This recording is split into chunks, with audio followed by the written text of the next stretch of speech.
Bom dia, ouvintes da Rádio Assunção Cearense. Bom dia, internautas do blog do Edson Silva.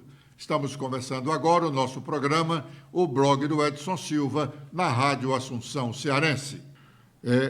Como não poderia deixar de ser, foi grande a repercussão do discurso de Ciro Gomes no evento do PSDB de segunda-feira, quando ele afirmou que obras do governo do estado do Ceará, sobretudo as de responsabilidades da Secretaria da Infraestrutura, da Superintendência de Obras e da CAGES, todas eram feitas com o pagamento de propina.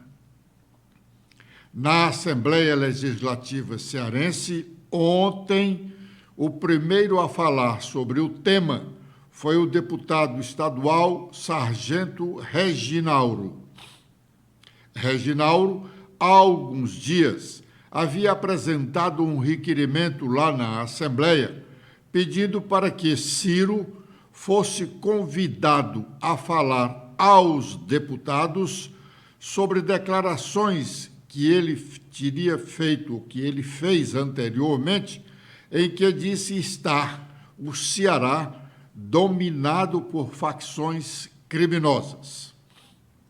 Ontem, Reginauro criticou o fato de a Assembleia não ter atendido o seu pedido de chamar Ciro para falar sobre a insegurança do Estado e fez um novo requerimento, desta vez para Ciro ir à Assembleia falar sobre a sua afirmação, feita no dia anterior, segunda-feira à noite, de que as obras do Estado, desses três órgãos da administração, Secretaria de Infraestrutura, Superintendências de Obras e CAGES, são feitas com pagamento de propina. Outros deputados estaduais falaram sobre o discurso de Ciro, mas vamos ouvir o que disse o deputado Sargento Reginauro. Aí ontem, num evento do PSDB, dois ex-governadores que marcaram a história desse estado no palanque. Ex-governador e ex-senador Tasso Gereissati, ex-governador, ex-ministro, enfim, Ciro Ferreira Gomes, e o Ciro vai a público sem nenhuma cerimônia, sem nenhum pudor, e diz, deputada Silvana, no estado do Ceará não se faz mais uma obra sem pagamento de propina. Hã? Como é que é? É isso mesmo? No estado do Ceará não se faz mais uma obra sem pagamento de propina? A uma hora dessas, nós éramos para estar todos preocupados de discutir esse tema. Como é que isso está acontecendo? É dinheiro público? É desvio? Está indo para a mão de quem? De político? De empresário? Como assim? Não foi uma pessoa qualquer que disse. Não foi uma pessoa qualquer que falou, porque podia uma pessoa, um cidadão qualquer, dizer qualquer besteira. Não. É uma figura pública. Ex-governador, ex-ministro, que inclusive esteve ligado a esse mesmo grupo durante anos e anos. E está dizendo que não se faz mais obra no Ceará sem pagamento de propina. Gente, isso precisa ser investigado. Essa casa silenciar diante da gravidade de uma acusação dessa é sério. Eu estou preparando mais um requerimento para que a gente escute a convite. Chame o ex-governador Ciro Gomes aqui nessa casa. Não é possível que nós não vamos conseguir aprovar um documento desse. Vou provocar o Ministério Público, vou provocar os órgãos de controle. Nós precisamos saber. Existe uma nova Lava Jato no Brasil e ela está aqui no Ceará? É uma mera coincidência que é um governo petista também? É uma nova Lava Jato? Pagamento de propina para tudo que é de obra? Isso precisa de esclarecimento. E o governador do estado de Ceará, no mínimo, já era para ter ido a público rebater, se for o caso, essa fala do ex-governador e até de processá-lo. Mas até agora, silêncio. Bom, no Senado Federal, também ontem, o senador Eduardo Girão, senador cearense Eduardo Girão, repercutiu da tribuna daquela Casa do Congresso Nacional a fala de Ciro sobre corrupção no governo do Estado, conforme registra o site oficial do Senado da República. Amanda. Olá, Edson. Olá, internautas do blog Edson Silva. O Senado destaca que o senador Eduardo Girão, do Novo do Ceará, em pronunciamento na última terça-feira, manifestou apoio às denúncias feitas pelo ex-candidato à presidência da República, Ciro Gomes, contra o ex-governador do Ceará, Camilo Santana. Atualmente, Camilo está afastado para exercer o cargo de ministro da Educação, mas foi governador do Ceará por 2 mandatos de 2015 a 2022. De acordo com Girão, a fala durante o encontro do PSDB em Fortaleza. Girão enfatizou que, apesar das divergências políticas com Ciro, ele reconhece a magnitude das declarações.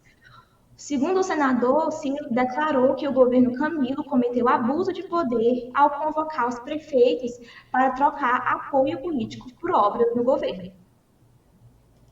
Bom, na verdade, nesse pronunciamento do Ciro, de segunda-feira, até onde ouvimos todo, ele não fez referência ao nome do ex-governador Camilo Santana. Houve, de fato, uma ação de investigação eleitoral em que o ex-prefeito e candidato a governador na época denunciou abuso de poder econômico e político do governo e foi instaurado um inquérito na Justiça Eleitoral para apurar essas denúncias. Mas deputados estaduais aliados do governo criticaram a fala de Ciro, tentando desqualificá-la, sem, no entanto, prestarem os esclarecimentos que o Estado deve aos cearenses, pois em casos assim, o ônus da prova não cabe a quem acusa, mas ao acusado.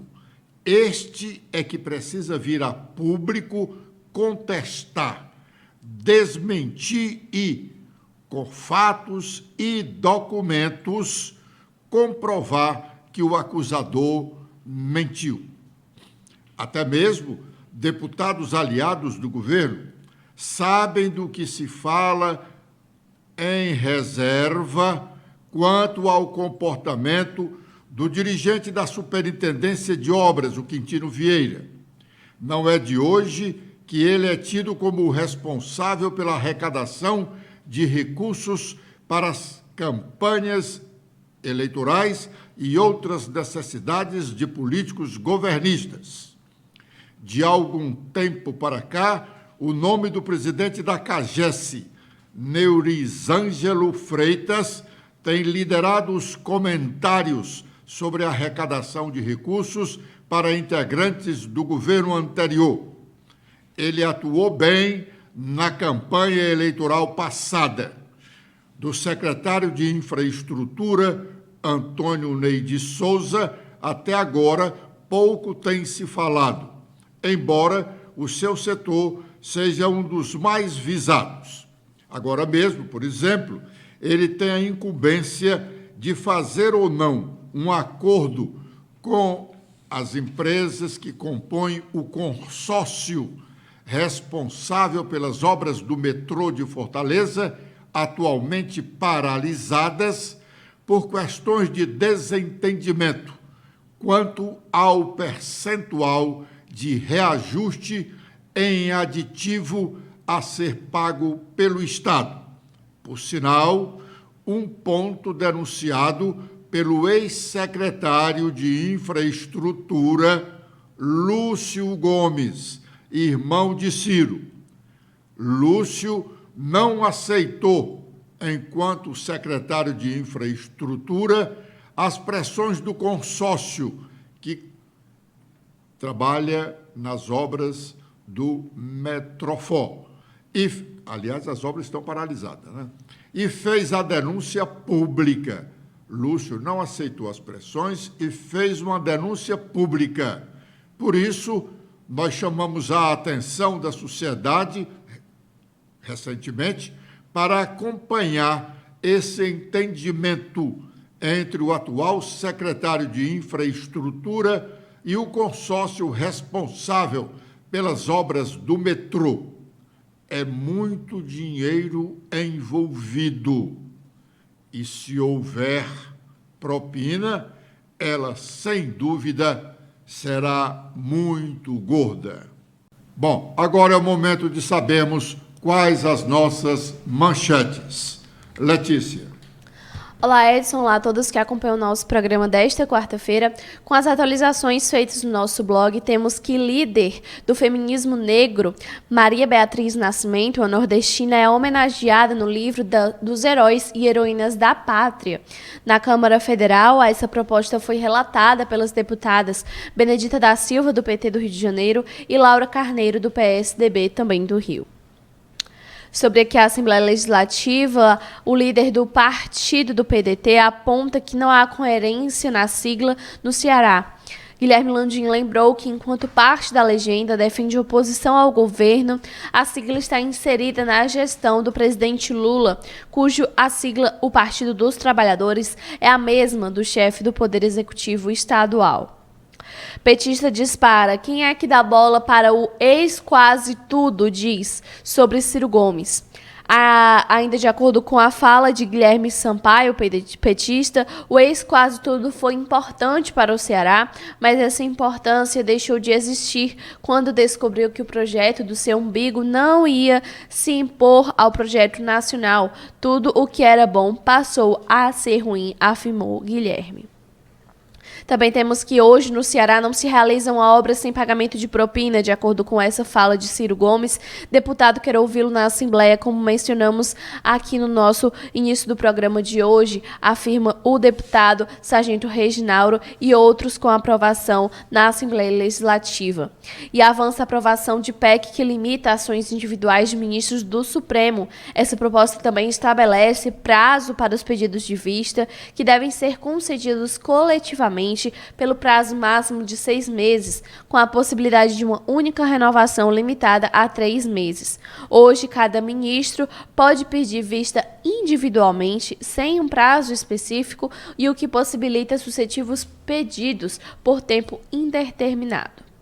Com os destaques nacionais, iniciando pelo Estadão, temos a principal manchete sobre recursos públicos. A verba de ministro de Lula banca obras com suspeita de irregularidades. Juscelino Filho, que é ministro das Comunicações, nega responsabilidade e Prefeitura de Vitorino Freire, comandada pela irmã do ministro, não comenta sobre esse caso. Temos também que o TSE dá a Bolsonaro um título inédito, duplamente ficha suja. A ex-presidente resta esperar pela anistia. Sobre a eleição em crise no país vizinho à Argentina, a falta de gasolina se agrava no país e vira batalha entre Sérgio Massa e Javier Milei. O fim de semana foi marcado por filas em postos de gasolinas e Massa dá ultimato para petroleiras resolverem essa crise. Milei compara o país à Venezuela. Com os destaques do Globo, temos a coluna de Malu Gaspar falando sobre a Petrobras, que nomeia gerente demitido por corrupção como interino para driblar compliance. E sobre reunião do cupom, o Banco Central deve cortar Selic em 0,5 ponto percentual e o mercado vê ciclo de redução menor. Com as últimas da Folha de São Paulo, temos que a decisão da Justiça tira Braga Neto da eleição do Rio e embaralha pré-campanha no ano que vem.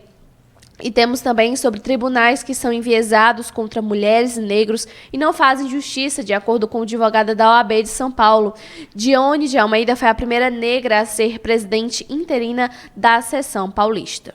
Bom, e Bolsonaro é condenado mais uma vez a 8 anos de inelegibilidade.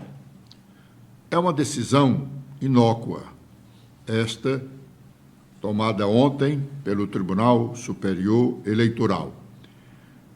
E por que é inócua? Como já mostramos aqui em outro momento, como ele, Bolsonaro, já havia sido condenado à mesma pena, esta segunda não se soma à primeira, pois a legislação eleitoral só permite uma pena de inelegibilidade a cada 8 anos. Bolsonaro poderia ter uma segunda, ou poderá ter uma segunda condenação efetiva após cumprida a primeira e se cometer um novo crime eleitoral. Mas vamos ouvir o que disse o presidente do Tribunal Superior Eleitoral, ministro Alexandre de Moraes, ao dar o seu voto na sessão de ontem. Agora, o eminente ministro relator, certo? Plenamente. Também, presidente. Agradeço e proclamo o resultado. O tribunal, por unanimidade, rejeitou as preliminares e, no mérito por maioria, julgou procedentes os pedidos formulados na representação especial para condenar ambos os investigados pela prática das condutas vedadas, aplicando ao primeiro investigado, Jair Messias Bolsonaro, multa no valor de R$ 425.640 e ao segundo investigado, Walter Souza Braga Neto, multa no valor de R$ 212.820. B. Julgou procedentes os pedidos formulados nas AIGES para condenar Jair Messias Bolsonaro e Walter Souza Braga Neto pela prática de abuso de poder político e econômico nas eleições de 2022, declarando-os inelegíveis pelo período de 8 anos seguintes ao pleito de 2022. C. Deixou de aplicar a cassação do registro de candidatura dos investigados, exclusivamente em virtude de a chapa beneficiária das condutas abusivas não ter sido eleita. D. Determinou a comunicação imediata desta decisão à Secretaria da Corregedoria Geral Eleitoral para que, independentemente da publicação do acórdão, promova a devida anotação no histórico dos investigados, no cadastro eleitoral, na hipótese de restrição à capacidade eleitoral passiva. F. Determinou também a comunicação em caráter imediato à Procuradoria-Geral Eleitoral para análise de eventuais providências na esfera penal e ao Tribunal de Contas da União, considerando o comprovado desvio de finalidade eleitoreira de bens, recursos e serviços públicos. Nos termos do voto reajustado do relator, vencido o ministro Raul Araújo, que julgou improcedente ambos os pedidos nas AIGES, e vencido parcialmente o ministro Nunes Marques, que aplicou multa no valor de R$ 20.000 em cada evento, somando R$ 40.000 ao primeiro investigado, Jair Messias Bolsonaro, não aplicando nenhuma sanção pecuniária a Walter Braga Neto. Agradeço ao eminente relator, aos eminentes colegas, não havendo mais nenhum processo a tratar, cumprimento novamente as advogadas, os advogados, os servidores, as servidoras, cumprimento novamente o doutor Hindenburgo Chateaubriand, filho, presente aqui no plenário, desejo... Bom, agora só os agradecimentos, né, por conta do encerramento da sessão. Bom, a decisão, como nós dissemos anteriormente, a decisão de ontem do Tribunal Superior Eleitoral é inócua em relação à condenação de 8 anos de inelegibilidade, mas não o é em relação à multa. Bolsonaro foi condenado a pagar R$ 40.000 de multa.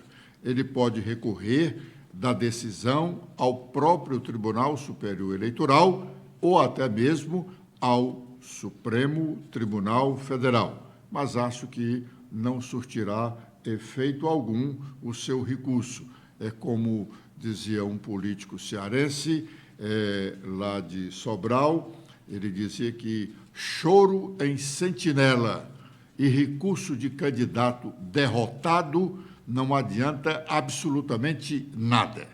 Mas a decisão do TSE tem um peso importante com relação à condenação do general Braga Neto, que foi o candidato a vice-presidente na chapa do ex-presidente Jair Bolsonaro. Braga Neto era o nome do PL, ou ainda é o nome do PL, porque ele vai apostar no recurso, para ser candidato a prefeito do Rio de Janeiro. Essa condenação de inelegibilidade por 8 anos o tira da campanha eleitoral daquela importante capital brasileira. O PL tem realmente outros nomes lá no Rio de Janeiro, mas Braga Neto era o nome da preferência do ex-presidente Jair Bolsonaro, a principal liderança política até aqui do PL. Bolsonaro quer influir na escolha dos candidatos a prefeito na maioria dos municípios brasileiros, onde ele admite que o partido pode obter sucesso e, consequentemente, quem sabe no futuro, ele conseguindo alterar essa decisão da Justiça Eleitoral, possa vir a ser candidato novamente à presidência da República. Mas, no nosso entender, o Tribunal Superior Eleitoral, nesse momento, deveria estar gastando suas energias no julgamento de vários outros processos, inclusive processos relativos a eleições suplementares para prefeituras em vários municípios brasileiros, inclusive aqui no estado do Ceará. E, enquanto isso, ganham tempo os deputados estaduais cearenses do PL, que tiveram seus mandatos cassados por decisão do Tribunal Regional Eleitoral, que está em grau de recursos lá no Tribunal Superior Eleitoral. Aliás, em grau de recurso, a questão do juiz que foi considerado ineficaz ou não apto a participar daquele julgamento que cassou os deputados. Uma decisão do presidente do TRE anulou, um despacho dele anulou o julgamento e mandou o recurso para o Tribunal Superior Eleitoral. Eles estão ganhando tempo, como ganham tempo outros candidatos que foram punidos, ou políticos que foram punidos pela Justiça Eleitoral cearense e de outros estados. Os deputados estaduais cearenses têm apenas 20 dias de trabalho até o encerramento do ano legislativo, que acontecerá no dia 22 de dezembro. A partir do dia 22, os deputados estarão de férias e só voltarão ao trabalho no dia 1º de fevereiro de 2024. É que eles, os deputados estaduais, só trabalham 3 dias por semana, terça, quarta e quinta-feiras. Eles não fazem sessão às sextas-feiras, mesmo o regimento dizendo que deve haver sessão ordinária na sexta-feira. Na segunda-feira é folga, não tem sessão programada para as segundas-feiras. Tem reuniões de comissões, que nunca acontecem. Os deputados geralmente só trabalham de terça a quinta-feira. Pois bem, na Casa, na Assembleia, está a proposta orçamentária do governo do Estado do Ceará para o ano de 2024. que terá de estar aprovada até o último dia de sessão deste ano. Daqui até lá, só são 20 dias de sessão. O orçamento é a lei mais importante após a Constituição do Estado, por ser a definidora de todas as políticas públicas do governo no decorrer do ano. Pois bem, a proposta orçamentária está na Assembleia desde o mês passado, o mês que terminou ontem. E até agora, nenhum deputado falou sobre a matéria. Estou dizendo que ela está lá desde o começo de agosto e até aqui nenhum deputado falou sobre a matéria, a não ser no dia seguinte de sua chegada ao Parlamento Estadual, para dizer que ela havia chegado e ia tramitar até o último dia da legislatura ou do ano legislativo.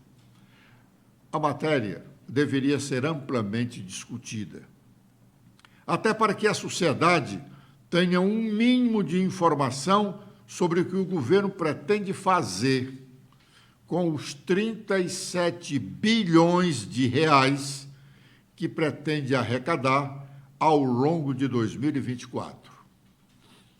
A falta de mais atenção dos deputados ao projeto de lei orçamentário pode ser uma demonstração de quão desinteressados são os parlamentares cearenses com as coisas sérias do governo estadual, ou uma comprovação do menoscabo de quase todos eles com o exercício do mandato. Só voltando a essa questão do discurso polêmico do Ciro Gomes na última segunda-feira, os deputados estaduais poderiam ter à sua disposição as declarações de bens dos secretários estaduais, diz o artigo 92 da Constituição do Estado do Ceará, que também não é cumprido. Como não o é o artigo 52 da Constituição do Estado do Ceará, nos seus parágrafos 1 e 2, que diz que os deputados estaduais precisam apresentar anualmente, no início do ano legislativo, sua declaração de bens. E esta declaração, que se estende à mulher e filhos, terá que ser publicada no Diário Oficial do Estado. A Assembleia não cumpre esse dispositivo da Constituição Estadual. Com esta informação, nós estamos agradecendo a honrosa audiência dos ouvintes da Rádio Assunção Cearense e internautas do blog do Edson Silva, prometendo estar de volta com a proteção de Deus na próxima sexta-feira, a partir das 11h45. Letícia. Eu também faço meus agradecimentos a todos que acompanharam o nosso programa de hoje. Vocês podem ver mais notícias apontando a câmera do celular de vocês para este QR Code. Até sexta-feira.